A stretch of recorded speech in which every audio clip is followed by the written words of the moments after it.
We wish you a Merry Christmas. We wish you a Merry Christmas. We wish you a Merry Christmas. Bonjour à tous les amis et bienvenue sur ma chaîne. Nous allons continuer à fabriquer quelques petites décorations pour notre maison, pour notre sapin, pour les fêtes de Noël. Aujourd'hui, je vais vous présenter une boule de Noël qui est relativement facile à faire, mais pas pour les petits, nous dirons plutôt pour des enfants ou des plus grands qui ont quand même une petite dextérité au niveau de l'utilisation du compas. Cette boule, je l'ai faite il y a déjà très longtemps et lorsque je la fais, c'est toujours un succès et j'aime beaucoup. Évidemment, ça prend un tout petit peu de temps puisqu'il faut quand même faire une vingtaine de cercles, mais sinon le résultat est là. Oui, si.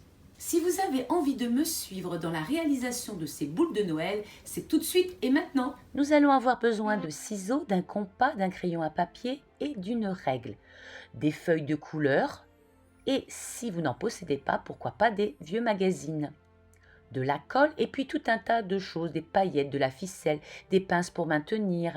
C'est parti pour un exemple XXL. Donc je prends l'écart sur ma règle et je vais tracer mon cercle. Je garde toujours le même écart, je mets ma pointe de compas n'importe où sur ce cercle et je trace un premier trait. Je viens poser mon compas sur ce trait et j'en refais un autre. Et je fais la même chose tout autour de ce cercle sans jamais changer de sens. Ça, c'est très important.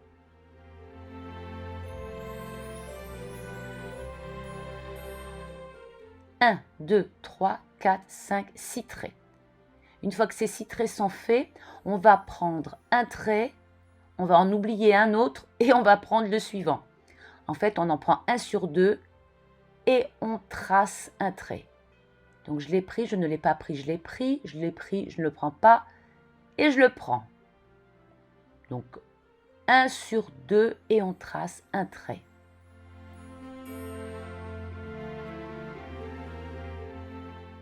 On obtient ainsi un joli triangle que l'on va vite découper. On va s'aider de sa règle afin de marquer les pliures. On fait ça sur les 3, mais ensuite, une fois que c'est terminé, il ne faut pas voir les traits au crayon de mine dans ce sens-là, donc on va se retourner et refaire la même chose, donc remettre la pliure dans le bon sens. C'est parti, il nous faut 20 cercles sur lesquels on fait nos petits repères avec notre compas. On relie pour faire nos petits triangles, on découpe et on plie. Nos 20 cercles préparés, on en met 5 de côté, plus 5 autres et il en reste bien 10. Cela fait donc 20. Prenons 5 pièces que nous allons assembler ensemble avec de la colle pointe contre pointe. On tient bien pour que ça sèche évidemment et on fait ça avec l'ensemble des petites pièces pour former un joli petit chapeau. Et on en fait un deuxième avec les 5 autres parties. Il nous en reste donc 10 que l'on va placer de la façon suivante. Une pointe, une partie large, une pointe, une partie large. On fait ça pour l'ensemble. Et on compte bien qu'il y en ait bien 10.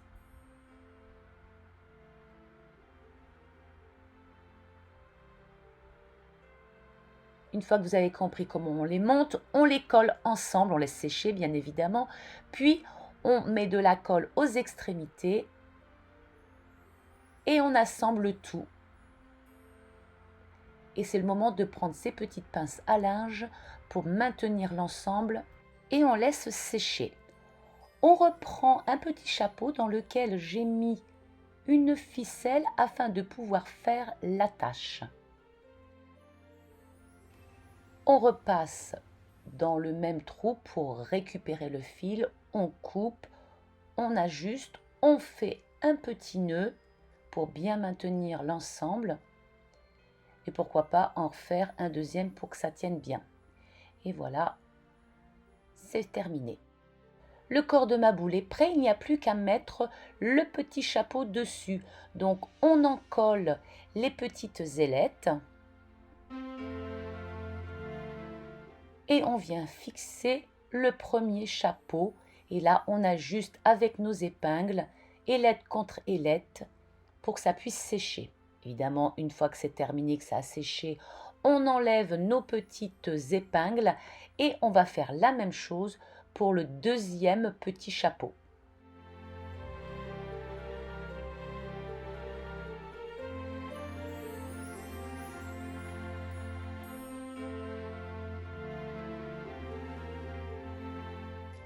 Et voilà, la boule est prête.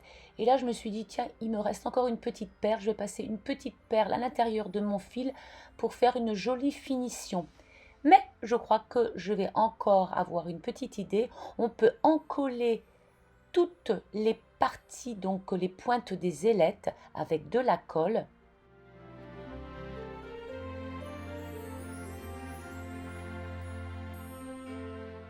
Et ensuite, on saupoudre de paillettes pour lui donner un joli air de fête. C'est joli, n'est-ce pas?